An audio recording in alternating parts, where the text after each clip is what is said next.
Welcome to the Battle for Byzantium board game. Here's a short tutorial on how to play the game. The goal of the game is to conquer all 18 cities on the map. The map is a representation of the Byzantine Empire in the year 1025. The winner is the player who conquers the most number of cities.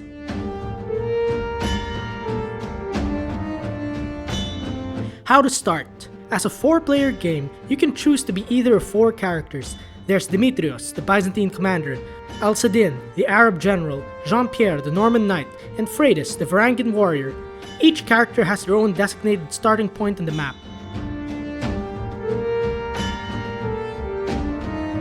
Before you select your character, take note of each character's special advantages. For instance, Demetrios can use the Greek fire card once to capture an open city. Al-Sadin is immune to the rebellion card once. This means he does not lose a city when selecting the card. Jean-Pierre, meanwhile, is immune to the plague card once in the game, so he does not have to be exiled in Ragusa and lose a turn. Lastly, Freitas can use one gain an army card twice. This means she can capture 2 cities upon landing on them with the same card. To begin the game, players must roll the dice, and the one who rolls the highest starts.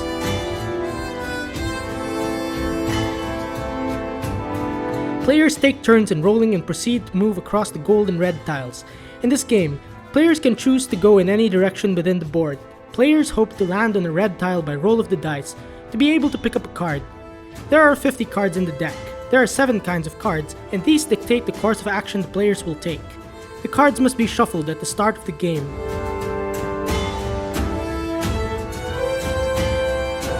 Here there are 7 kinds of cards.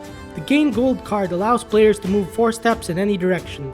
This card can be kept for future use, especially when a player needs exactly 4 steps to get to a red porphyry tile or a city. The next card is the Gain an Army card, which is used for capturing open cities. This card is kept and can be used to capture an open city upon landing on it. Next is the Besiege a City card. This is a powerful one. When a player draws this card, he or she relocates to the nearest open city and immediately conquers it. When selecting the rare Greek fire card, the player must relocate to his or her starting point. When drawing the plague card, the player gets exiled to Ragusa, which is represented by a skull at the upper left corner of the map. When in exile, a player loses 1 turn. The rebellion card is the card you least want to get, because this will mean losing a city. If a player selects this card without owning any city yet, then this card has no effect. Last but not least, when the player selects the very rare Sack a City card, he or she can use it to capture any city owned by another player, including the capital Constantinople. Take note that this card only works in conquered cities. If there are no owned cities yet, then the card must be immediately surrendered. Take note that whenever a card is used, it must be surrendered to the discard pile. If the unused action cards run out in the middle of the game, then the cards at the discard pile must be reshuffled and the game resumes.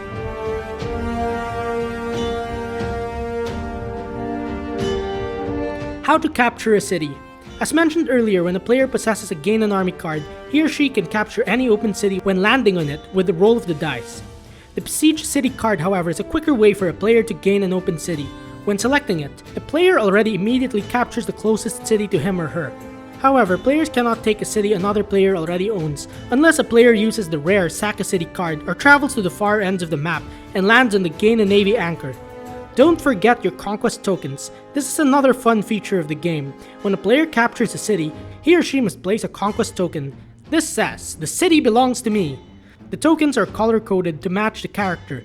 Red for Demetrios, green for Al-Sadin, blue for Jean-Pierre, and gold for Freitas, and has the first letter of the character's name. As the game features 18 cities on the map, each character is given 18 tokens each. Cities on the map are represented by towers, and when conquered, players must place their respective tokens on these towers.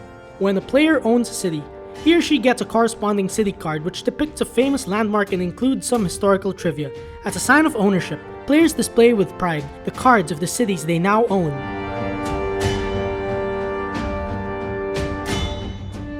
How to gain the Queen City, Constantinople. As the imperial capital, Constantinople, which is represented by a crown, cannot be acquired in the same way the other cities can. It's a bit more difficult. One must have 2 Gain an Army cards to capture Constantinople when landing on it with the roll of the dice. If you pick Freitas as your character, you can use her special advantage to capture Constantinople with only 1 Gain an Army card, since she can use 1 Gain an Army card twice. As for the Besiege a City card, no matter how powerful it is, it still does not work when it comes to capturing Constantinople. However, if already owned by another player, it can still be recaptured by drawing the rare Saka City card. Landing on the Gain a Navy anchor also works when it comes to capturing Constantinople, whether it is already owned or not, but it isn't easy to land on either of the Gain a Navy anchors. Why is everyone fighting over Constantinople? Because owning the Queen City makes the player immune to the Rebellion card.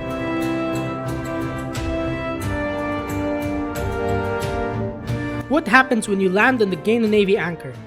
There are two anchors on either end of the map. When a player happens to land on either of the Gain a Navy anchors, he or she can capture any city whether owned or not. However, each Gain a Navy anchor can only be used once.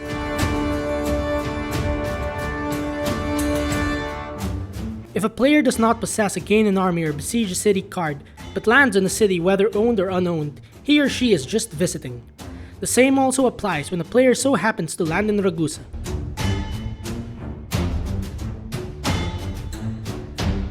Although this is a dice game, there are some strategies that as players should take note of as well. For one, players must look closely at the map to plot their routes, as in this game, players are free to chart their own course. Players should also maximize the special advantage of their characters, as these can only be used once. It must be used when it's most advantageous. Lastly, if a player already seems to be winning, he or she must try their best to avoid landing on the red porphyry tiles, as this could change the character's fate, especially if a player selects the Rebellion card. As a game of chance, fortunes can turn quickly, thus a player who seems to be winning by owning so many cities may still not win at the end.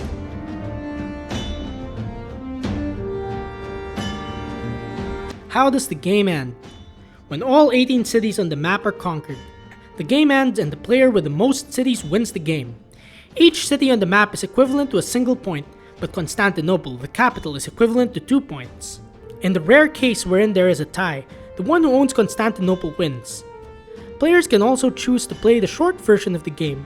The game ends when the cards run out and the player with the most number of cities is the winner. I hope this video helped in showing you how to play the game. Thank you and enjoy playing Battle for Byzantium.